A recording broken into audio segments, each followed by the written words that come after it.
Hello दोस्तों, हम लोग प्रैक्टिस सेट 10 तक कंप्लीट कर चुके हैं और आज हम लोग करेंगे प्रैक्टिस सेट 11। जो कि 11 का फर्स्ट आंसर देख लेते हैं। शक संवत का प्रथम मास क्या है? तो इसका 1 का आंसर हो जाएगा सी, जो कि आपका चैत्र होगा। और सलारगंज म्यूजियम कहाँ स्थित है? तो इसका आंसर हो जाएगा 2 का बी, जो कि आपका यहाँ पे हैदराबाद होगा।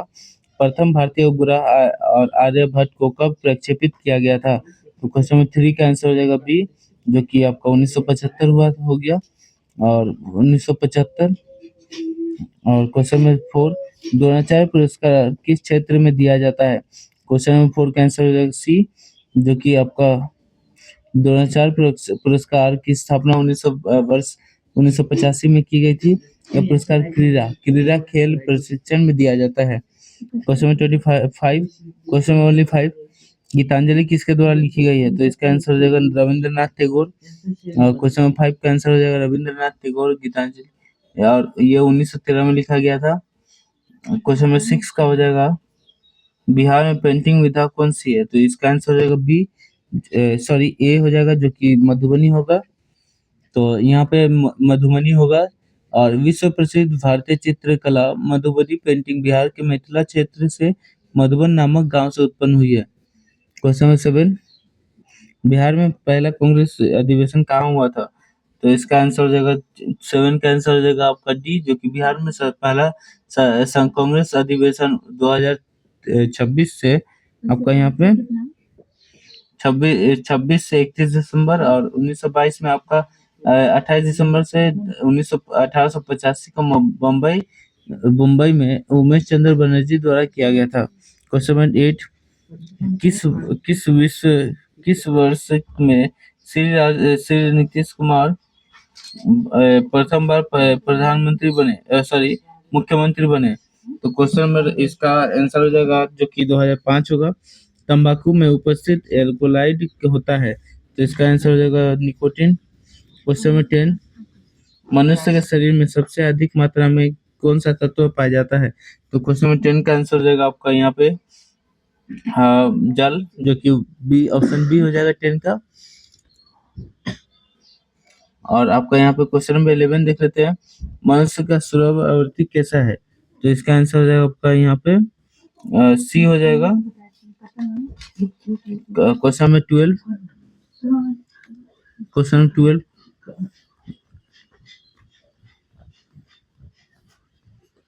12, मॉर्स गैस निम्न में से कौन है?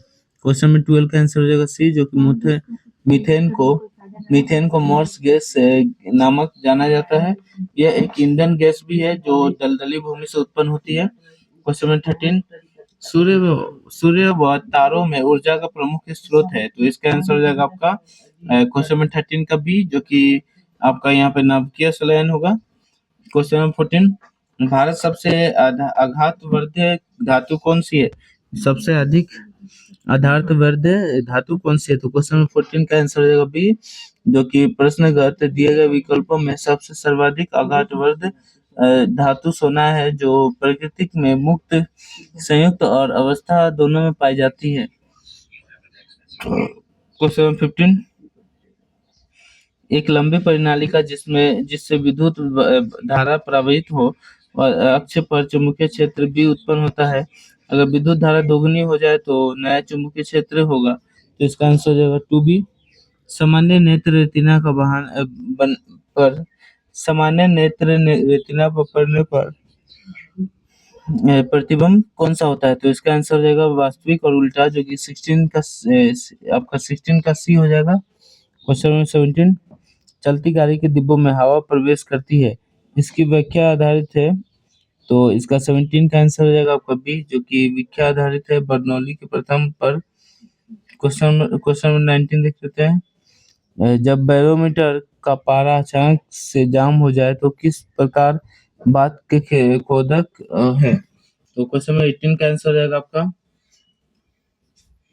क्वेश्चन नंबर 18 का हो जाएगा सी, जो कि आपका यहाँ पे वायुमंडल आंधी या झंझावट का संभावना होता है। क्वेश्चन नंबर 19, बिहार के चौरी विद्रोह की सोर्स हुआ था, तो इसका आंसर हो जाएगा 1798।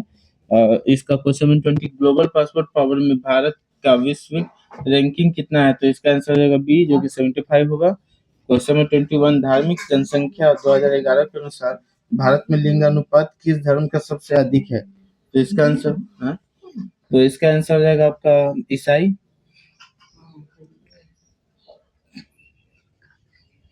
क्वेश्चन नंबर 22, निम्न में से कौन सा अप्रत्यक्ष कर नहीं है? तो इसका आंसर हो जाएगा निगम कर। 9वीं पंचवर्षीय योजना का आरंभ कब हुआ था? तो इसका आंसर हो जाएगा 19 इसका आपका 23 का आंसर हो जाएगा आपका 1997, जो कि ऑप्शन बी होगा।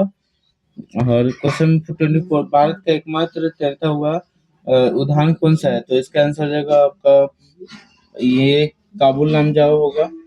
क्वेश्चन नंबर 25, तारापुर केंद्र है तो तारापुर केंद्र होगा आपका यहाँ पे। इसका आंसर हो जाएगा बी, जो कि तारापुर आणविक शक्ति केंद्र स्थान है। महाराष्ट्र में तारापुर नामक स्थान पर 28 अक्टूबर 1969 को किया गया था। क्वेश्चन नंबर 26, रबी की फसल की कटाई एक महीना कौन करता है? एक कटाई महीना कौन सा है? तो इसका 36 का आंसर, तो 26 का आंसर हो जाएगा सी, जो कि भारत का उष्णकटिबंधीय सदाबहार वन उत्तरी पूर्व राज्य जैसे असम, मेघालय, त्रिपुरा, मिजोरम एवं पूर्वी घाट में ओडिशा तथा आंध्र प्रदेश के तटीय क्षेत्र, केरल, तमिलनाडु और कर्नाटक के तटीय क्षेत्र तथा अंडमान निकोबार क्षेत्र पाए जाते हैं। क्वेश्चन 28, जयसमंद झील भारत की एक सबसे बड़ी कृत्रिम झील है। यह राज सिंह द्वारा करवाया गया है। भारत की पहली सबसे बड़ी कृत्रिम झील गोविंद बल्लभ पंत सागर झील है। क्वेश्चन नंबर 29,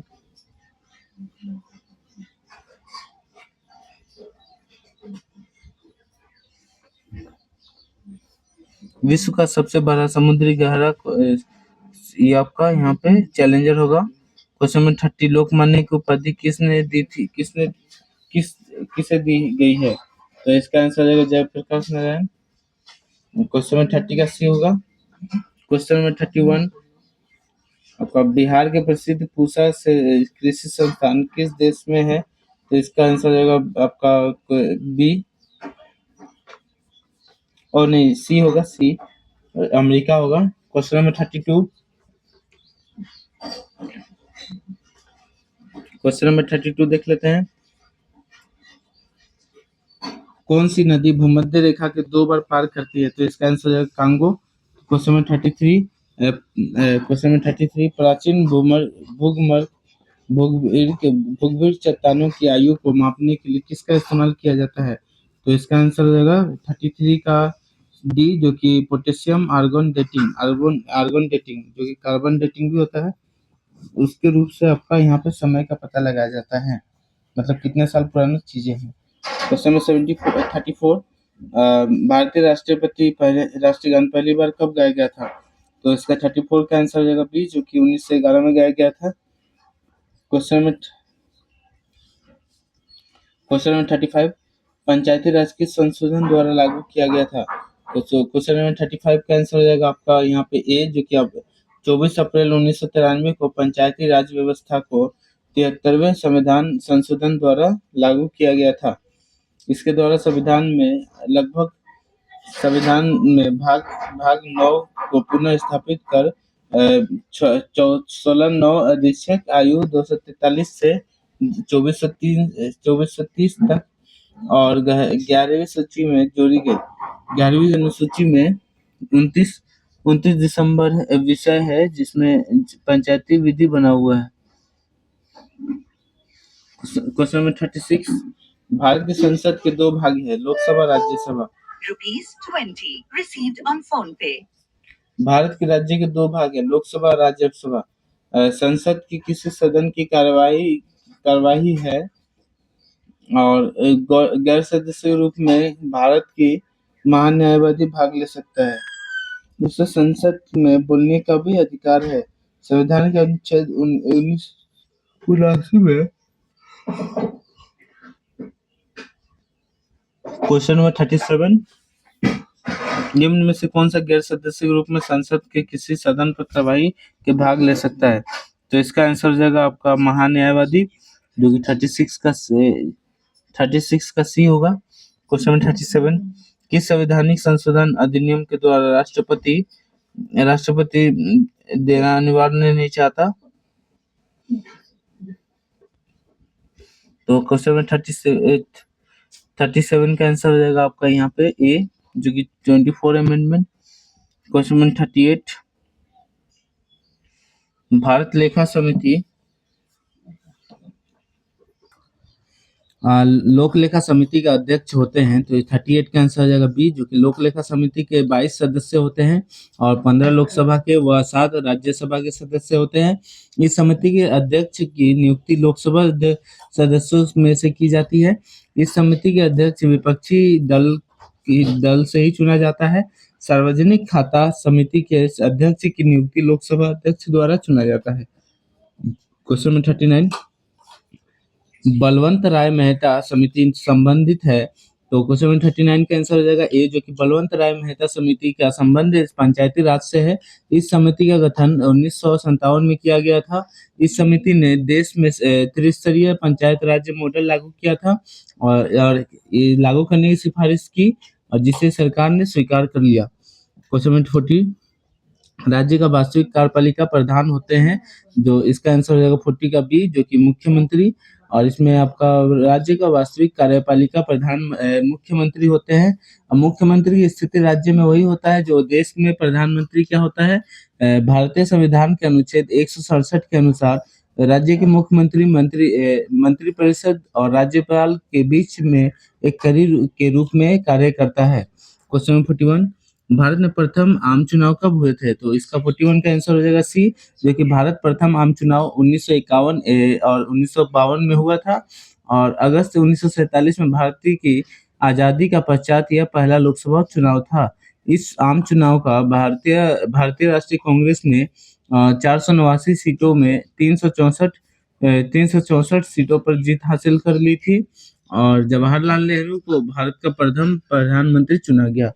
क्वेश्चन नंबर 42, संविधान सभा प्रदत्त मौलिक अधिकारों में कौन संशोधन करता है? तो क्वेश्चन नंबर 42 का आंसर हो जाएगा बी, जो कि संविधान द्वारा प्रदत्त मौलिक अधिकारों का संशोधन की शक्ति सिर्फ संसद के पास है। अब मौलिक अधिकारों में से किसी भी प्रकार के परिवर्तन संसद ही के दोनों सदनों विशेष बहुमत से किया जा सकता है। क्वेश्चन नंबर 43, संविधान के प्रारूप समिति के अध्यक्ष डॉक्टर भीमराव अम्बेडकर ने किस अनुच्छेद को संविधान का हृदय और आत्मा कहा था? तो इसका आंसर हो जाएगा सी, जो कि आपका यहाँ पे संविधान के प्रारूप समिति के अध्यक्ष डॉक्टर अम्बेडकर ने अनुच्छेद 32 को संविधान का हृदय आत्मा कहा था। अनुच्छेद 32 के अंतर्गत संवैधानिक उपचारों के अधिकार के उल्लेख है और संविधान में उच्चतम न्यायालय तथा उच्च न्यायालय में मूल अधिकारों का संरक्षण के लिए 5 प्रकार के रीत जारी करने का अधिकार दिया गया है। क्वेश्चन नंबर 44, आपका यहाँ पे जलियांवाला बाग की घटना किस वर्ष घटित हुई थी? तो इसका आंसर हो जाएगा आपका 44 का सी, जो कि जलियांवाला बाग की घटना 13 अप्रैल 1919 के दिन पंजाब के अमृतसर में जलियांवाला बाग में हुई थी। 13 अप्रैल को वैसाखी के दिन था। रॉलेट एक्ट के विरोध में इकट्ठे लोगों पर कानून के उल्लंघन के नाम पर जनरल डायर ने सैनिकों को गोली चलाने का अनुमति दे दिया था और सैकड़ों लोग मारे गए। और 1919 में पार्लियामेंट्री सुधार हुआ था और 1919 में भारत सरकार अधिनियम 1919 पारित हुआ था, जिसे मोंटेगू चेम्सफोर्ड सुधार के नाम से भी जाना जाता है। और 2022 में जलियांवाला बाग हत्याकांड की 103वीं वर्ष मनाई गई थी। क्वेश्चन नंबर 45, भारत और चीन के बीच पंसिल समझौता कब हुआ था? तो इसका आंसर हो जाएगा आपका 45 का सी, जो कि पंसिल मानव कल्याण एवं विश्व शांति के आदर्शों की स्थापना एवं विभिन्न राजनीतिक, सामाजिक एवं आर्थिक व्यवस्था वाले देशों को अंतर्राष्ट्रीय संबंध में पारस्परिक सहयोग के लिए 5 आधारभूत सिद्धांत है। यह भारत चीन संबंधों को मजबूती प्रदान करता है। उद्देश्य है 29 अप्रैल 1954 को किया गया और इसमें 5 सिद्धांत शामिल है, जैसे कि अखंडता, संप्रभुता, पारस्परिक सम्मान, एक दूसरे का आक्रमण नहीं करना है, और तीसरा आपका आंतरिक मामलों में हस्तक्षेप ना करना, चौथा है परस्पर सहयोग एवं लाभ को बढ़ावा देना, और पांचवा है आपका शांतिपूर्ण सह अस्तित्व की नीति को पालन करना। क्वेश्चन नंबर 46, सुभाष चंद्र बोस द्वारा फॉरवर्ड ब्लॉक का गठन किया गया था, तो इसका आंसर हो जाएगा आपका क्वेश्चन नंबर 46 का आंसर हो जाएगा आपका यहाँ पे सी, जो कि ऑल इंडिया फॉरवर्ड ब्लॉक की स्थापना सुभाष चंद्र बोस द्वारा सन 1939 में कांग्रेस अध्यक्ष पद से इस्तीफा देने के बाद 1939 में किया गया। फॉरवर्ड ब्लॉक का प्रथम अखिल भारतीय सम्मेलन मुंबई में हुआ था। क्वेश्चन नंबर 47, 1857 के विद्रोह के दौरान जगदीशपुर में इसका नेतृत्व किसके द्वारा किया गया? तो 47 का आंसर हो जाएगा सी, जो कि 1857 के विद्रोह के दौरान जगदीशपुर में विद्रोह का नेतृत्व कुंवर सिंह ने किया था। वे गुरिल्ला युद्ध तकनीकों को विशेषज्ञ थे और 26 अप्रैल 1858 को ब्रिटिश सेना के खिलाफ बहादुरी से लड़ते हुए उनका निधन हो गया। आंदोलन के नेतृत्व बरेली में आपका खान बहादुर, दिल्ली में बख्त खां और तथा फतेहपुर में अजीमुल्ला खान ने किया था। क्वेश्चन 48, अष्टप्रधान मंत्रिपरिषद किसके शासनकाल में थी? तो क्वेश्चन 48 का आंसर हो जाएगा ए, अष्टप्रधान मंत्रिपरिषद शिवाजी का शासनकाल से संबंधित है। शिवाजी मराठा साम्राज्य के संस्थापक तथा युद्ध की छापामार पद्धति के आविष्कार के रूप में जाना जाता है। क्वेश्चन 49, निकोलो कोंटी नामक इटावली यात्री किसके शासनकाल में भारत आया था? क्वेश्चन 49 के आंसर हो जाएगा ए, देवराय प्रथम के शासनकाल के दौरान इतावली यात्री निकोलो कोंटी 1420 में भारत आया था। यह विजयनगर आने वाला पहला विदेश मंत्री था। विजयनगर साम्राज्य के स्थापना 1336 ईस्वी में संगम वंश के हरिहर और बुक्का ने की थी। और विजयनगर साम्राज्य पर 4 महत्वपूर्ण राजवंश है, जो कि संगम, सुलभ, तुलुभ और अरिविदु है। तो क्वेश्चन 50 का आंसर, क्वेश्चन 50, कश्मीर का अकबर नाम से प्रसिद्ध सुल्तान था। तो इसका 50 का आंसर हो जाएगा डी, जो कि कश्मीर का शासक सुल्तान जैनुल आबिदीन को कश्मीर का अकबर कहा जाता है, क्योंकि वह अकबर का सम्मान धर्म सहिष्णु और तथा सामाजिक कार्यों में रूप में कराता है, रुचि का लेता है। क्वेश्चन बी, क्वेश्चन 51, बीबी का मकबरा है, तो ये किसका मकबरा है? तो ये आपका यहाँ पे क्वेश्चन नंबर बी 51 का आंसर हो जाएगा बी, जो कि बीबी का मकबरा महाराष्ट्र राज्य के औरंगाबाद जिले में स्थित है। यह मकबरा मुगल सम्राट औरंगजेब की पत्नी जिसका नाम है राबिया उद्दौलानी उर्फ दिलरास बानो का मकबरा है। इसका निर्माण औरंगजेब ने 1660 में करवाया था। मुमताज की स्मृति में शाहजहां ने ताजमहल का निर्माण कराया। नूरजहां का मकबरा सहदराबाद, लाहौर, पाकिस्तान में स्थित है। क्वेश्चन नंबर 52, औरंगजेब की मृत्यु कब हुई थी? तो इसका 52 का आंसर हो जाएगा आपका ए, जो कि आपका 1707 ईस्वी में हुई थी। और औरंगजेब की मृत्यु 3 मार्च 1707 को अहमदनगर में हुई थी। इसका शासनकाल आपका 1658 से 1707 ईस्वी तक रहा। इसका उत्तराधिकारी मोहम्मद आजम बहादुर शाह प्रथम था। क्वेश्चन नंबर 53, इन शासकों में से किसने अपनी सैन्य टुकड़ियों को 250 एवं 500 की इकाइयों में विभाजित किया था? तो क्वेश्चन नंबर 53 का आंसर हो जाएगा आपका यहाँ पे डी, जिसका इस्लाम शाह हो जाएगा। और ये इस्लाम शाह सूरी दिल्ली के बादशाह शेर शाह सूरी के पुत्र है और उसका उत्तराधिकारी था। इस्लाम शाह का मूल नाम जलाल खां था। इसने 7 वर्ष 1545 से 1553 ईस्वी तक दिल्ली पर शासन किया। उन्होंने अपनी सैन्य टुकड़ियों को 200, 250 और 500 की इकाइयों में विभाजित किया था। क्वेश्चन नंबर 54,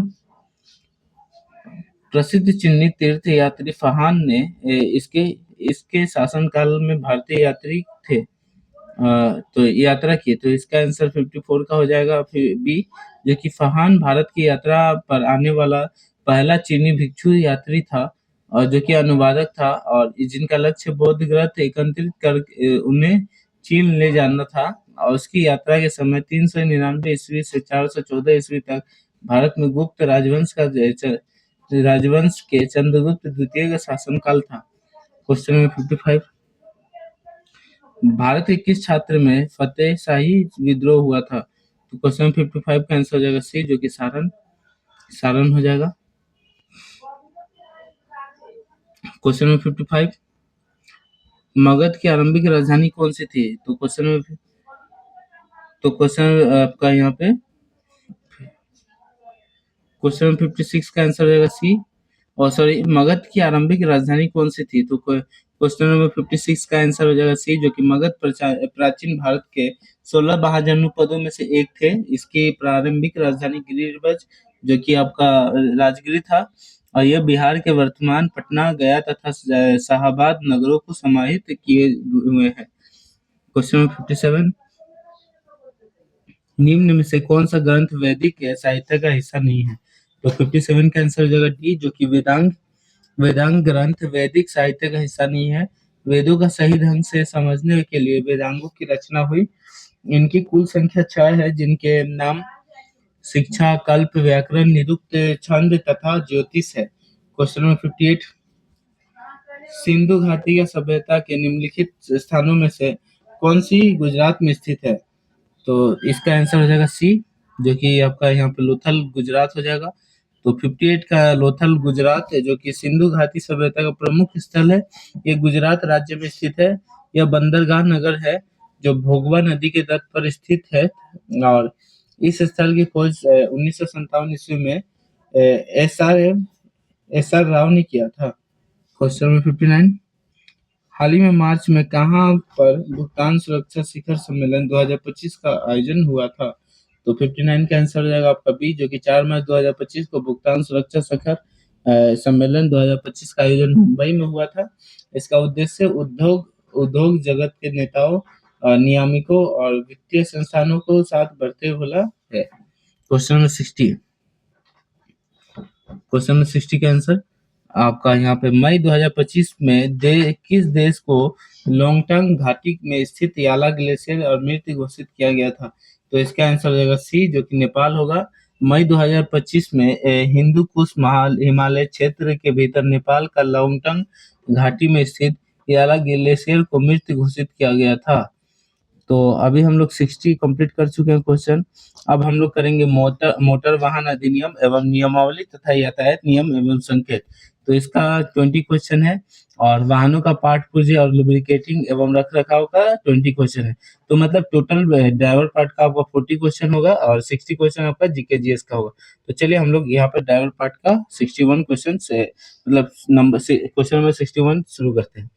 तो मोटर यान अधिनियम 1988 की धारा 81 के अनुसार किसी अस्थायी या विशेष परमिट का भिन्न कोई परमिट निम्न अवधि के लिए प्रभावी होगी।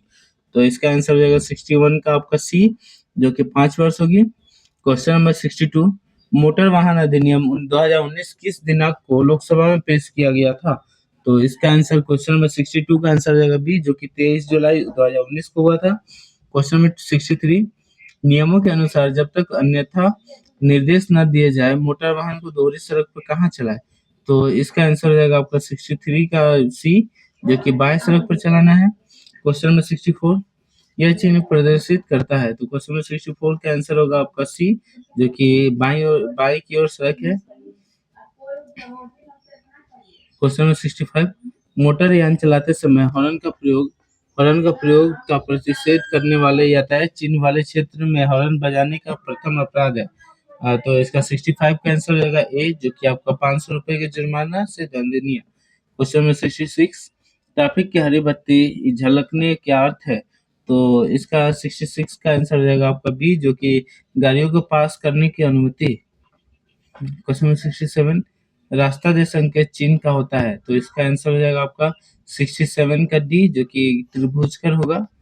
क्वेश्चन नंबर 68, मोटर वाहन अधिनियम का कौन सी धारा यातायात उल्लंघनों के लिए दंड से संबंधित है? तो क्वेश्चन नंबर 68 का आंसर हो जाएगा बी, जो कि आपका यहाँ पे 183 होगा धारा। क्वेश्चन नंबर 69, अंजलि का लर्नर लाइसेंस 15 दिन पहले ही बना है। वो अपनी कार से मुख्य सड़क पर ड्राइविंग का अभ्यास करना चाहती है, उसके लिए क्या शर्त अनिवार्य है? तो इसका बाद क्वेश्चन नंबर 69 का आंसर रहेगा आपका यहाँ पे बी, जो कि उसके साथ एक वैध ड्राइविंग लाइसेंस धारक बैठना अनिवार्य है। तो यहाँ पे क्वेश्चन नंबर 70, ड्राइविंग लाइसेंस प्राप्त करने के लिए आवेदकों की न्यूनतम आयु जो कि गैर परिवहन वाहन हेतु क्या होनी चाहिए? तो इसका आंसर हो जाएगा 18। क्वेश्चन नंबर 71, नियम 119 के अनुसार वाहनों में उपयोग किए जाने वाले हॉर्न किस प्रकार के होने चाहिए? तो इसका क्वेश्चन नंबर 71 का आंसर हो जाएगा आपका सी, जो कि कोई भी संगीतमय या कर्णभेदी जो कि श्रील ध्वनि वाला नहीं। क्वेश्चन नंबर 72, खतरनाक या संकटमय माल जो कि हजारदोश गुड्स ले जाने वाले वाहन को किस रंग से लैंप लगाना चाहिए और आवश्यक है जो वाहन का सबसे ऊंचे हिस्से पर चमकता रहे मतलब। तो क्वेश्चन नंबर 72 का आंसर हो जाएगा डी, जो कि नारंगी होगा। और क्वेश्चन नंबर नारंगी होगा। क्वेश्चन नंबर यहाँ पे और देख लेते हैं। क्वेश्चन नंबर 73, एक वाहन में फॉग लैंप लगाने से संबंध में क्या सही है? तो इसका आंसर 73 का आंसर हो जाएगा बी, जो कि आपको 2 से अधिक नहीं लगाना चाहिए।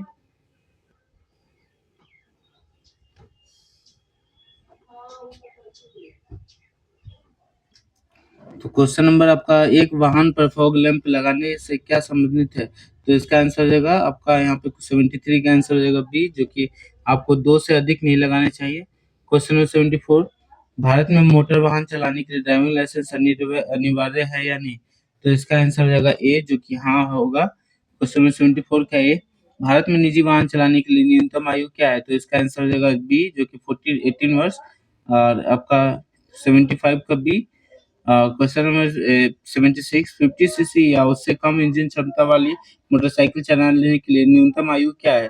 तो इसका आंसर 76 का हो जाएगा बी, जो कि यहाँ पे 16 वर्ष है।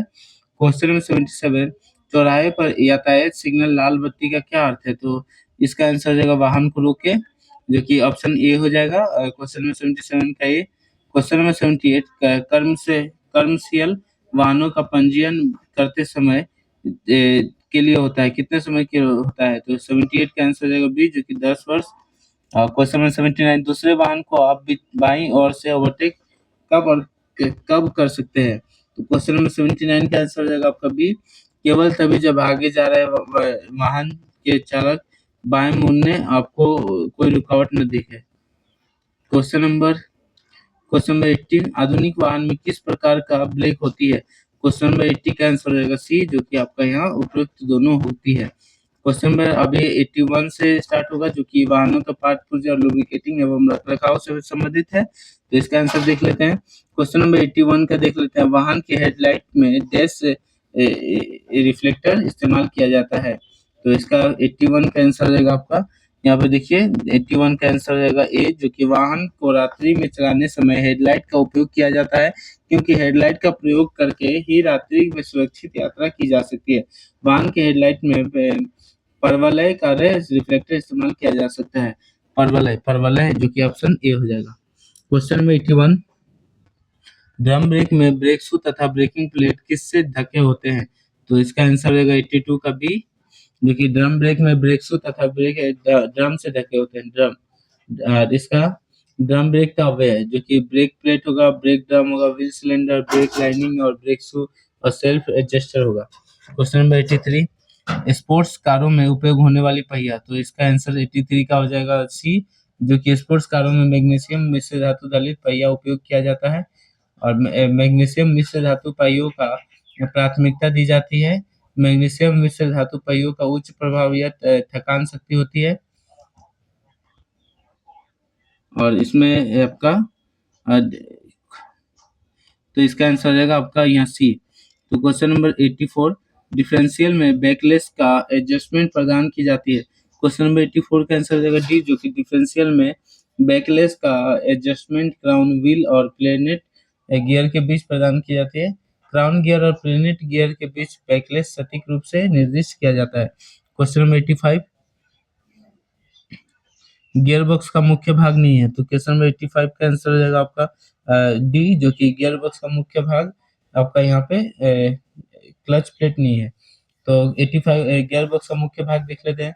इसमें गियर बॉक्स में आपका मुख्य भाग होगा इनपुट शाफ्ट, काउंटर शाफ्ट और उसका मुख्य शाफ्ट, उसके बाद गियर, उसके बाद रिवर्स गियर, उसके बाद बियरिंग बॉक्स, उसके बाद ऑयल सील तथा गैस्केट। तो ये सब मुख्य भाग हो गए। क्वेश्चन नंबर 86, सेल्फ स्टार्टर का कार्य सिद्धांत क्या है, चुने। तो 86 का आंसर हो जाएगा डी, जो कि आपको उपरोक्त सभी हो जाएगा। अब बी दोनों कार्य करना, तो इसका आंसर देखिए मतलब डी हो जाएगा। इसका ए में लिखा हुआ है विद्युत शक्ति को चुंबकीय शक्ति में बदलना, बी में लिखा है चुंबकीय शक्ति को यांत्रिक शक्ति में बदलना, और सी में लिखना है उपरोक्त दोनों कार्य नहीं है, तो इसका आंसर हो जाएगा डी। तो ए और बी दोनों कार्य करता है। क्वेश्चन नंबर 87 देख लेते हैं। आपका इलेक्ट्रोलाइट का विशिष्ट घनत्व क्या होता है, तो 87 का आंसर हो जाएगा ए, जो कि आपका बैटरी की प्लेटें अपने अपने सेल कंटेनर में गंधक का अम्ल जो कि सल्फ्यूरिक एसिड में घोल डूबी रहती है। क्वेश्चन नंबर 88, कैटालिटिक कन्वर्टर का कार्य एमिशन की डैश नियंत्रण करता है, तो क्वेश्चन नंबर 88 का आंसर हो जाएगा डी, जो कि कैटालिटिक कन्वर्टर का कार्य एमिशन की कार्बन मोनो और हाइड्रोकार्बन एसिड तथा नाइट्रोजन ऑक्साइड नियंत्रण करता है। क्वेश्चन नंबर 89, डैश के द्वारा वायु में से जल वाष्प को हटाया जाता है, तो इसका आंसर हो जाएगा 89 का ए, जो कि एयर फिल्टर के द्वारा वायु में से जल वाष्प को हटाया जाता है, और एयर कंप्रेसर द्वारा इसका उपयोग गैस या हवा को दाब को बढ़ाने के लिए किया जाता है। क्वेश्चन नंबर 90, ठंडे इंजन को स्टार्ट करने के लिए चोक वाल्व काम में लिया जाता है, तो क्वेश्चन नंबर 90 का आंसर हो जाएगा बी, जो कि ठंडे इंजन का स्टार्ट करने के लिए चोक वाल्व काम के लिए लिया जाता है, क्योंकि मिश्रण में पेट्रोल का अनुपात बढ़ाने के लिए चोक पाइप का मध्य बिंदु से कुछ ही फसल पर यह एक पिवेट पर कसा होता है, और साधारण स्थिति में यह हवा प्रवेश में बाधा नहीं बनता। क्वेश्चन नंबर 91, इंजन चालू करने से पहले क्या चेक करना चाहिए, तो क्वेश्चन नंबर 91 का आंसर हो जाएगा बी, जो कि इंजन चालू करने से पहले ऑयल स्तर तथा शीतलक जल का स्तर चेक कर लेना चाहिए। और इंजन स्टार्ट करने से पहले 6 बिंदुओं जांच कर ही लेनी चाहिए, जैसे कि एक आपका पहला आपको बैटरी की जांच करना चाहिए, दूसरा आपका टायर का दबाव, तीसरा फ्यूल टैंक की मरम्मत, चौथा आपको इंजन ऑयल, शीतलक जल और ब्रेक फ्यूल का स्तर चेक करना चाहिए, और पांचवा आपका कार वॉशिंग, और छठा आपका आपका यहाँ पे कार की सैनिटाइजेशन कर लेना चाहिए। क्वेश्चन नंबर 92, रेडिएटर फैन चलते हैं, तो क्वेश्चन नंबर 92 का आंसर हो जाएगा आपका ए, जो कि रेडिएटर फैन बिजली और पट्टे से द्वारा चलती है, पट्टों द्वारा। क्वेश्चन नंबर 93, कौन सा रिंग सिलेंडर का तेल संप में भेजता है, तो क्वेश्चन नंबर 93 का आंसर हो जाएगा आपका बी, जो कि ऑयल रिंग सिलेंडर का तेल संप में भेजता है, और एक पिस्टन में एक या दो तेल नियंत्रण रिंगों का प्रयोग किया जा सकता है। क्वेश्चन नंबर 94, कंप्रेशन स्ट्रोक में पिस्टन की दिशा होती है, तो 94 का आंसर हो जाएगा ए, जो कि संपीड़न स्ट्रोक के दौरान पिस्टन नीचे की तरफ से और ऊपर की तरफ गति करता है, जिसे बीडीसी से टीडीसी की ओर की गति कहा जाता है। और इसका संपीड़न स्ट्रोक दौरान इनलेट वाल्व तथा एग्जॉस्ट वाल्व दोनों बंद रहते हैं। तो यहाँ पे क्वेश्चन नंबर 95 देख लेते हैं। मेराइन इंजन्स होते हैं, तो क्वेश्चन नंबर 95 का आंसर हो जाएगा बी, जो कि मेराइन इंजन्स वाटर कूल्ड होते हैं। क्वेश्चन नंबर 96, डीजल छोटे इंजन में एग्जॉस्ट मैनिफोल्ड की बनी होती है, कास्ट आयरन, और यहाँ पे 96 का आंसर हो जाएगा ए, जो कि आपका यहाँ पे कास्ट आयरन होगा। और क्वेश्चन नंबर 97 का रेडिएटर में पानी का प्रवाह होता है, तो 97 का आंसर हो जाएगा सी, जो कि रेडिएटर में पानी का प्रवाह ऊपर से तली और की ओर होता है। रेडिएटर पीतल का बना होता है, यह इंजन के कूलिंग कार्य का करता है। क्वेश्चन नंबर 98, ऑटोमोबाइल से अधिकतर प्रयोग में लाई जाने वाली पद्धति होती है, तो क्वेश्चन नंबर 98 का आंसर हो जाएगा सी, जो कि आपका प्रेशर पद्धति होती है। आपका यहाँ ऑटोमोबाइल में अधिकार प्रयोग में लाई जाने वाली प्रेशर पद्धति है, और इस पद्धति में एक हाई प्रेशर ऑयल पंप से तेल उठाकर ऑयल गैलरी से भेजता है, और जहाँ से कैम, सॉफ्ट बेयरिंग आदि को हाई प्रेशर के साथ तेल सप्लाई होता है। इस सिस्टम में 25 से 26 पाउंड प्रति वर्ग इंच, जो कि पीएसआई के प्रेशर से तले सप्लाई की जाती है। क्वेश्चन नंबर 99, डीजल इंजन में पेट्रोल इंजन की बजाय कंपन ज्यादा क्यों होते हैं? क्वेश्चन नंबर 99 का आंसर हो जाएगा सी, जो कि डीजल इंजन में संपीड़न अनुपात अधिक होने के कारण संपीड़न स्ट्रोक के दौरान वायु का दाब बहुत ज्यादा बढ़ जाता है। अतः डीजल में इंजन में कंपन पेट्रोल इंजन की अपेक्षा अधिक होता है। क्वेश्चन नंबर 100, इंजन में पिस्टन की अधिकतम ऊपर व अधिकतम नीचे की स्थिति कहलाती है। क्वेश्चन में 100 का आंसर हो जाएगा ए, जो कि इंजन में पिस्टन की अधिकतम ऊपरी और स्थिति जो कि टीडीसी टॉप डेड सेंटर और बीडीसी मतलब बॉटम डेड सेंटर कहलाती है। तो हम लोग यहाँ पे 100 क्वेश्चन कंप्लीट कर चुके हैं। जो मैं आशा करता हूँ आप लोग को ये अच्छा लगा हो, और ऐसे भी व्यूज़ तो आता नहीं है, तो उतना मतलब ये तो बस 100 क्वेश्चन जो खुद का प्रैक्टिस के लिए। और हम लोग 108 प्रैक्टिस सेट मतलब 108 पेज तक प्रैक्टिस सेट कर चुके हैं, और इसका प्रैक्टिस सेट 11 है। तो हम लोग का 11 प्रैक्टिस सेट सक्सेसफुली कंप्लीट हो चुका है। तो आशा करता हूँ आपको वीडियो अच्छा लगा हो। वीडियो अच्छा लगा तो वीडियो को लाइक करें, चैनल को सब्सक्राइब करें। फिर मिलते हैं अगली वीडियो में। जय हिंद।